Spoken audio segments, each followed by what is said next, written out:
Ce qui est semé dans l'amour pousse dans la douceur, mais ce qui est semé dans la haine récolte des tempêtes. Cette citation, inspirée par les enseignements stoïciens, nous rappelle une vérité universelle. Chaque action, chaque pensée, chaque énergie que nous émettons finit par revenir à nous. Salut à tous, bienvenue sur Stoïcisme en pratique. Aujourd'hui, on plonge dans un sujet puissant et libérateur, les 12 lois du karma qui s'appliquent à ceux qui t'ont blessé. Si tu as déjà ressenti cette colère, cette frustration ou même cette envie de vengeance face à une injustice, cette vidéo est pour toi. Le karma, ce n'est pas une punition divine, c'est une loi naturelle, comme la gravité. Et comprendre ces lois, c'est apprendre à vivre en paix, sans laisser les actions des autres dicter ton bonheur. Alors, prêt à explorer comment la justice universelle fonctionne et pourquoi il est essentiel de laisser le karma faire son travail? Reste avec moi, parce que ça va changer ta perspective. Mes chers amis, avant de continuer, je vous invite chaleureusement à écrire en commentaire « Le karma existe ». Après votre commentaire, je vous invite à soutenir notre travail en aimant cette vidéo, en vous abonnant à notre chaîne Stoïcisme en pratique et en activant la cloche de notification pour ne manquer aucun de nos contenus inspirants. Chaque geste de votre part nous aide à continuer à partager avec vous la sagesse intemporelle du stoïcisme. Merci infiniment pour votre soutien. Premier. La loi de cause à effet. Ce que tu sèmes, tu le récoltes. Cette phrase, vous l'avez probablement déjà entendue, mais aujourd'hui on va creuser en profondeur ce qu'elle signifie vraiment dans le contexte du karma et des personnes qui vous ont blessé. Imaginez ceci. Vous êtes dans une situation où quelqu'un vous a trahi, menti, ou vous a fait du mal d'une manière ou d'une autre. La première réaction, c'est souvent la colère, la frustration, ou même l'envie de rendre l'appareil. Mais avant de réagir, posez-vous cette question. Qu'est-ce que je veux vraiment récolter dans cette situation? La loi de cause à effet, c'est comme un boomerang. Tout ce que vous envoyez dans l'univers finit par revenir à vous. Si vous répondez à la négativité par plus de négativité, vous alimentez un cycle sans fin. Mais si vous choisissez de répondre avec calme, compassion ou même indifférence, vous brisez ce cycle. Prenons un exemple concret. Imaginez un collègue qui passe son temps à vous critiquer devant les autres pour se mettre en valeur. À court terme, il peut sembler gagner en popularité ou en reconnaissance, mais à long terme, les gens finiront par voir ses vraies intentions. Les actions négatives qu'il pose aujourd'hui créeront des conséquences inévitables pour lui demain. Et vous, dans tout ça? Votre rôle, c'est de rester aligné avec vos valeurs. Comme le disait Marc Aurèle, la meilleure vengeance, c'est de ne pas ressembler à celui qui t'a blessé. En restant intègre et en continuant à avancer, vous montrez que vous êtes au-dessus de ces jeux de pouvoir. Mais attention, cela ne signifie pas que vous devez tout accepter sans réagir. Poser des limites claires, c'est aussi une forme de respect envers vous-même. Par exemple, si quelqu'un vous traite mal, vous pouvez choisir de ne plus lui accorder votre temps ou votre énergie. C'est une manière de dire « Tes actions ont des conséquences et je choisis de ne pas participer à ce cycle ». Le karma, ce n'est pas une punition divine, c'est une loi naturelle. Tout comme la gravité, elle agit sans émotion, sans jugement. Ce que vous donnez, vous le recevez. Ce que les autres donnent, ils le reçoivent aussi. Alors, au lieu de vous concentrer sur ce que les autres ont fait, concentrez-vous sur ce que vous pouvez faire pour rester en paix. Et rappelez-vous, la justice universelle ne fonctionne pas selon notre calendrier. Parfois, les conséquences prennent du temps à se manifester, mais elles finissent toujours par arriver. Votre rôle, c'est de continuer à avancer, à grandir et à rester fidèle à vous-même. Deuxième, la loi de la création. La vie ne se produit pas par hasard, elle exige ta participation. Cette loi du karma est l'une des plus puissantes, car elle vous rappelle que vous avez le pouvoir de créer votre réalité. Imaginez ceci, vous êtes dans une situation où vous avez été blessé, trahi ou déçu. La tentation, c'est de rester coincé dans ce sentiment de victimisation. Mais la loi de la création vous dit « Non, tu n'es pas une victime, tu es un créateur ». Chaque jour, vous avez le choix de créer une vie remplie de paix, de joie et de sens, ou de rester coincé dans les regrets et les ressentiments. Par exemple, si vous avez vécu une rupture douloureuse, vous pouvez choisir de rester dans la colère et la tristesse, ou vous pouvez choisir de voir cette expérience comme une opportunité de croissance. Prenons un exemple concret. Imaginez que vous avez été trahi par un ami proche. Au lieu de ruminer sur cette trahison, vous pouvez choisir de créer de nouvelles relations basées sur la confiance et le respect. Vous pouvez aussi utiliser cette expérience pour mieux comprendre vos propres limites et besoins. La loi de la création, c'est aussi une invitation à prendre conscience de l'énergie que vous émettez. Si vous êtes constamment en colère ou frustré, vous allez attirer des situations et des personnes qui reflètent cette énergie. Mais si vous choisissez de cultiver la gratitude, la compassion et l'amour, vous allez créer un environnement positif autour de vous. Par exemple, au lieu de vous concentrer sur ce que vous avez perdu, concentrez-vous sur ce que vous avez encore. Au lieu de ressasser les erreurs des autres, concentrez-vous sur vos propres forces et ressources. Comme le disait Épictète, « Ce n'est pas ce qui t'arrive, mais comment tu réagis qui compte. » Et n'oubliez pas, créer une vie épanouissante, c'est un processus. Cela demande de la patience, de la persévérance et surtout de la bienveillance envers vous-même. Vous n'avez pas à tout faire parfaitement, vous avez juste à avancer un pas à la fois. Alors, aujourd'hui, je vous lance un défi. Prenez un moment pour réfléchir à ce que vous voulez vraiment créer dans votre vie. Quelles sont les relations que vous voulez nourrir? Quels sont les projets qui vous inspirent? Et surtout, quelle énergie voulez-vous émettre dans l'univers? Rappelez-vous, vous êtes le créateur de votre réalité. Alors, choisissez de créer quelque chose de beau, de significatif et de rempli d'amour. Troisième, la loi de l'humilité. Ce que tu refuses d'accepter continuera de te suivre. Cette loi du karma, c'est une invitation à regarder en face ce qui vous blesse, sans détour, sans faux semblant. Parce que, soyons honnêtes, accepter une blessure, ce n'est pas facile. C'est même souvent la dernière chose qu'on a envie de faire. Mais voici la vérité. Tant que vous refusez d'accepter ce qui s'est passé, vous restez coincé dans un cycle de souffrance. Imaginez que vous portez un sac à dos rempli de pierres. Chaque pierre, c'est une blessure que vous refusez de regarder en face. Plus vous traînez ce sac, plus il devient lourd. Et à un moment donné, il finit par vous épuiser. Alors, comment faire pour poser ce sac? Comment accepter ce qui vous a blessé sans vous laisser définir par ça? Prenons un exemple concret. Imaginez que vous avez été trahi par un ami proche. Votre première réaction, c'est peut-être de nier ce qui s'est passé. Non, ce n'est pas possible, il ne ferait pas ça. Ou alors, vous essayez de minimiser la situation. Ce n'est pas si grave, je vais passer à autre chose. Mais au fond, vous savez que quelque chose ne va pas. La loi de l'humilité, c'est une invitation à dire « Oui, ça m'a blessé. Oui, c'est douloureux. Et c'est ok de ressentir ça. » Accepter la situation, ce n'est pas la justifier ou l'excuser. C'est simplement reconnaître ce qui s'est passé, sans jugement, sans colère. Et c'est là que le stoïcisme entre en jeu. Comme le disait Épictète, ce qui trouble les hommes, ce ne sont pas les choses, mais les jugements qu'ils portent sur les choses.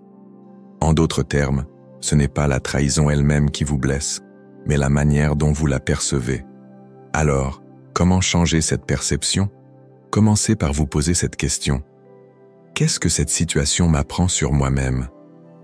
Parfois, une blessure peut révéler des peurs, des insécurités ou des attentes que vous n'aviez pas conscientisées. Par exemple, si vous avez été trahi, peut-être que cela vous montre que vous avez tendance à trop faire confiance, ou au contraire, à ne pas assez poser de limites.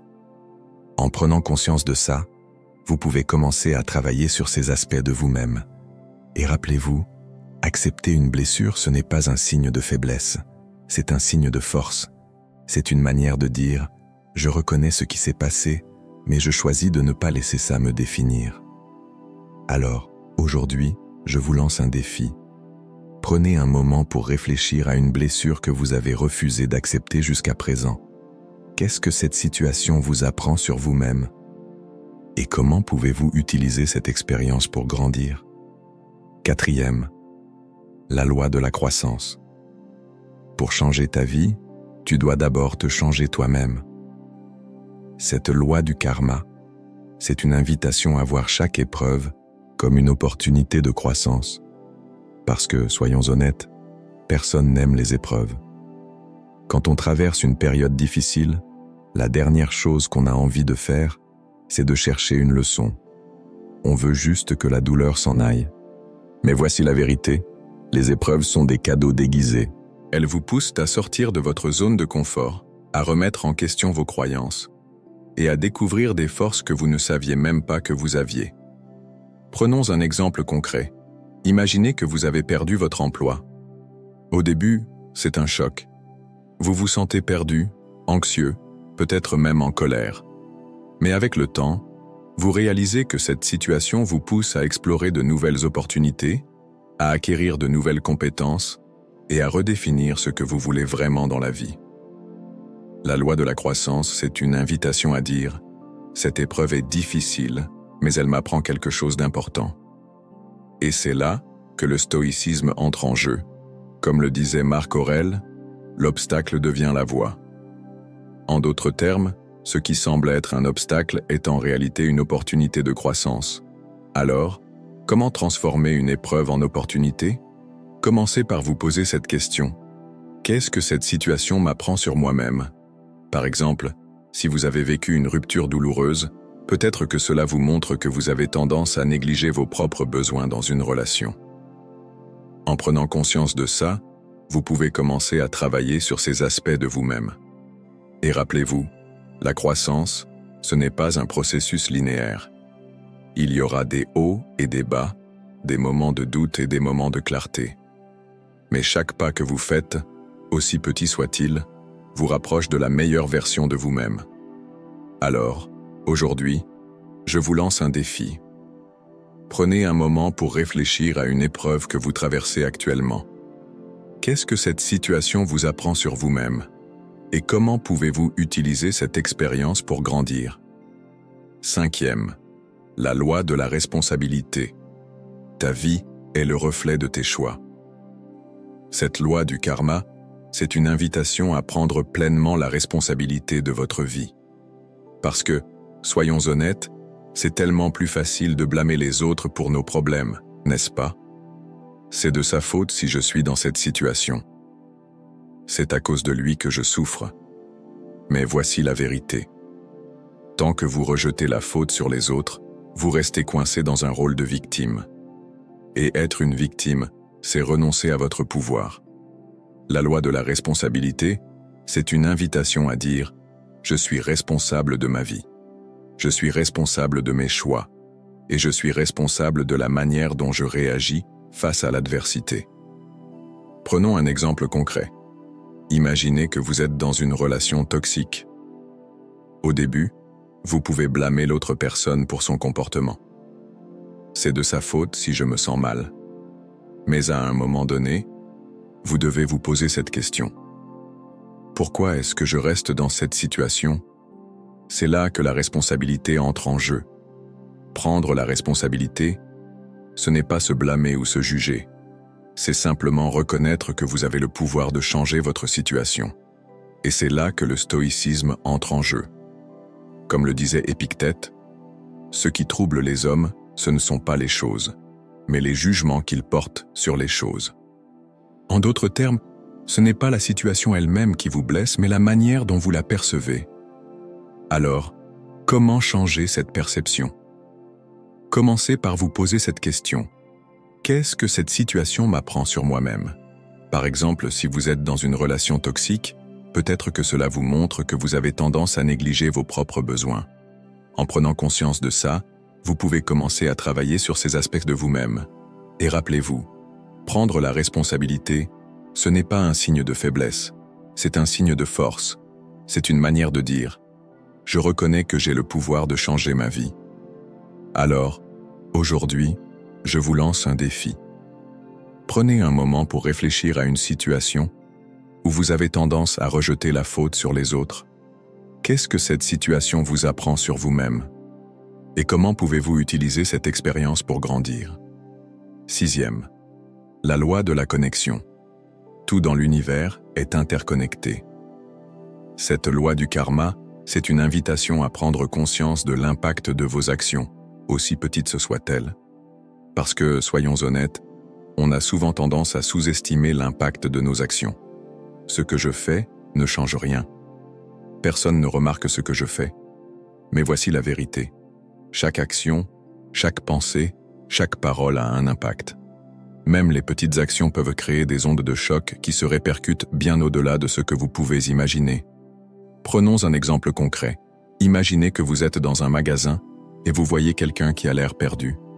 Vous pourriez choisir de l'ignorer ou vous pourriez choisir de lui offrir votre aide. Si vous choisissez de l'aider, cette petite action peut avoir un impact énorme sur cette personne. Elle peut se sentir soutenue, valorisée, et peut-être même inspirée à aider quelqu'un d'autre à son tour. La loi de la connexion, c'est une invitation à dire « Mes actions ont un impact. Je choisis de faire des actions qui créent un impact positif. » Et c'est là que le stoïcisme entre en jeu.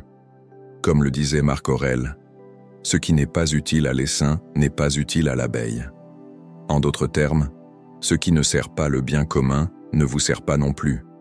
Alors, comment créer un impact positif? Commencez par vous poser cette question. Comment puis-je contribuer au bien-être des autres aujourd'hui? Par exemple, vous pouvez choisir de faire un compliment à quelqu'un, d'offrir votre aide à un collègue, ou simplement de sourire à un inconnu. Ces petites actions peuvent sembler insignifiantes, mais elles ont le pouvoir de créer un impact positif bien au-delà de ce que vous pouvez imaginer. Et rappelez-vous, créer un impact positif, ce n'est pas un processus linéaire. Il y aura des hauts et des bas, des moments de doute et des moments de clarté. Mais chaque pas que vous faites, aussi petit soit-il, vous rapproche de la meilleure version de vous-même. Alors aujourd'hui, je vous lance un défi. Prenez un moment pour réfléchir à une petite action que vous pouvez faire pour créer un impact positif. Qu'est-ce que cette action vous apprend sur vous-même? Et comment pouvez-vous utiliser cette expérience pour grandir? 7. La loi de la focalisation. Tu ne peux pas penser à deux choses en même temps. Cette loi du karma, c'est une invitation à prendre conscience de ce sur quoi vous choisissez de focaliser votre énergie. Parce que, soyons honnêtes, quand on est blessé, trahi ou déçu, il est tellement facile de se laisser engloutir par des pensées négatives. Pourquoi moi? Comment a-t-il, elle, pu me faire ça? Je ne mérite pas ça. Mais voici la vérité. Plus vous vous focalisez sur la douleur, plus elle grandit. Et plus vous vous focalisez sur la paix, plus elle s'installe. La loi de la focalisation, c'est une invitation à dire « Je choisis de focaliser mon énergie sur ce qui me fait du bien, sur ce qui me fait grandir, sur ce qui me rapproche de la meilleure version de moi-même. » Prenons un exemple concret. Imaginez que vous avez été trahi par un ami proche. Votre première réaction, c'est peut-être de ressasser ce qui s'est passé. Pourquoi a-t-il fait ça? Comment a-t-il pu me trahir? Mais à un moment donné, vous devez vous poser cette question. Est-ce que ça me sert vraiment de continuer à penser à ça? C'est là que la focalisation entre en jeu. Choisir de focaliser votre énergie sur des pensées positives, c'est comme choisir de nourrir une plante plutôt qu'une autre. Si vous nourrissez la colère, elle grandira. Si vous nourrissez la paix, elle grandira aussi. Et c'est là que le stoïcisme entre en jeu. Comme le disait Épictète, ce n'est pas ce qui t'arrive, mais comment tu réagis qui compte. En d'autres termes, ce n'est pas la situation elle-même qui vous blesse, mais la manière dont vous la percevez. Alors, comment changer cette perception? Commencez par vous poser cette question. Qu'est-ce que je veux vraiment ressentir dans cette situation? Par exemple, si vous avez été trahi, peut-être que vous voulez ressentir de la paix, de la sérénité ou même de la compassion. En prenant conscience de ça, vous pouvez commencer à focaliser votre énergie sur ces émotions plutôt que sur la colère ou la frustration. Et rappelez-vous, focaliser votre énergie sur des pensées positives, ce n'est pas un signe de faiblesse. C'est un signe de force. C'est une manière de dire « Je reconnais que j'ai le pouvoir de choisir ce sur quoi je me focalise ». Alors, aujourd'hui, je vous lance un défi. Prenez un moment pour réfléchir à une situation où vous avez tendance à vous focaliser sur des pensées négatives. Qu'est-ce que cette situation vous apprend sur vous-même?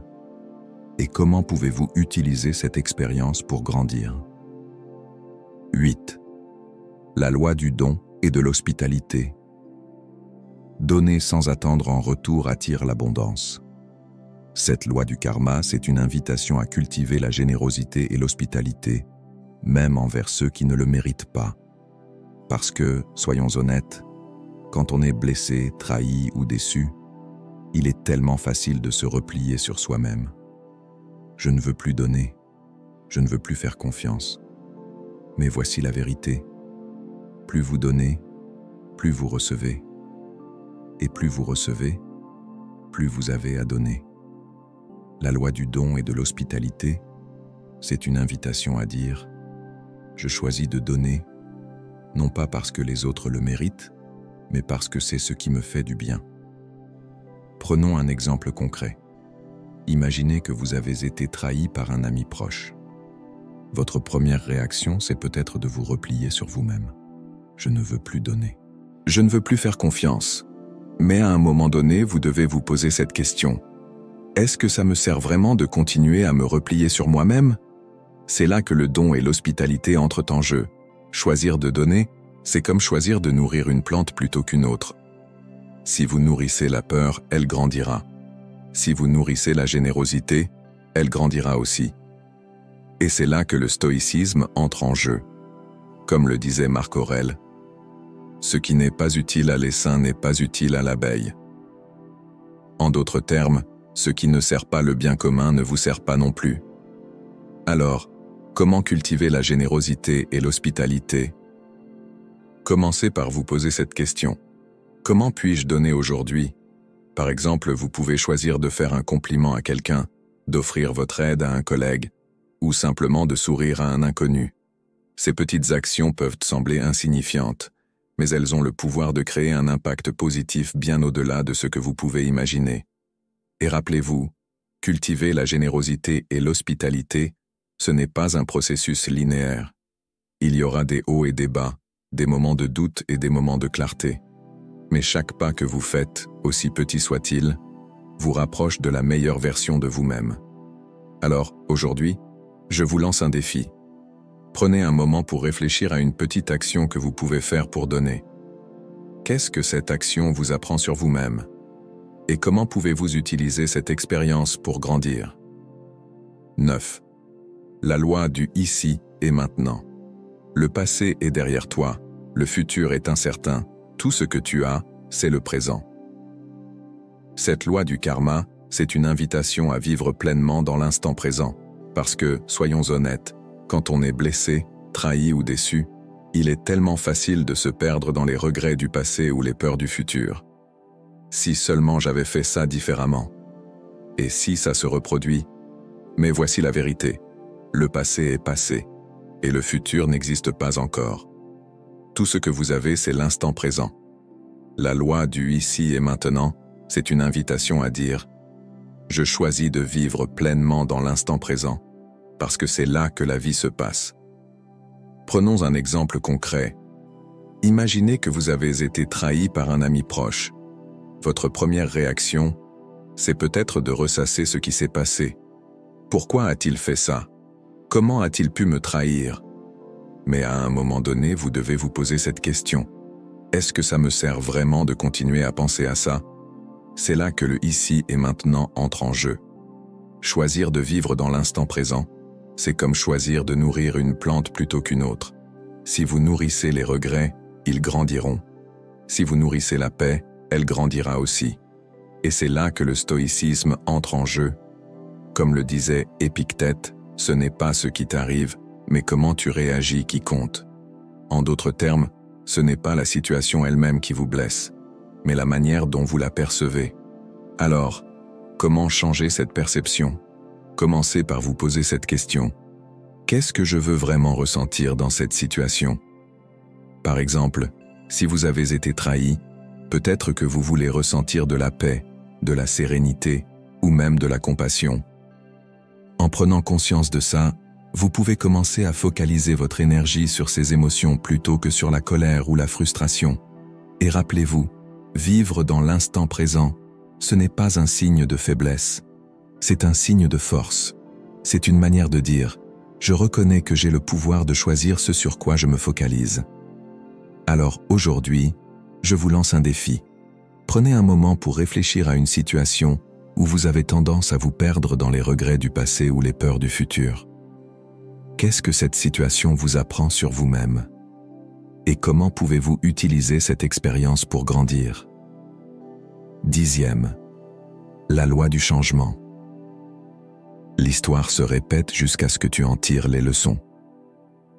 Cette loi du karma, c'est une invitation à voir chaque épreuve comme une opportunité de changement. Parce que, soyons honnêtes, personne n'aime les épreuves.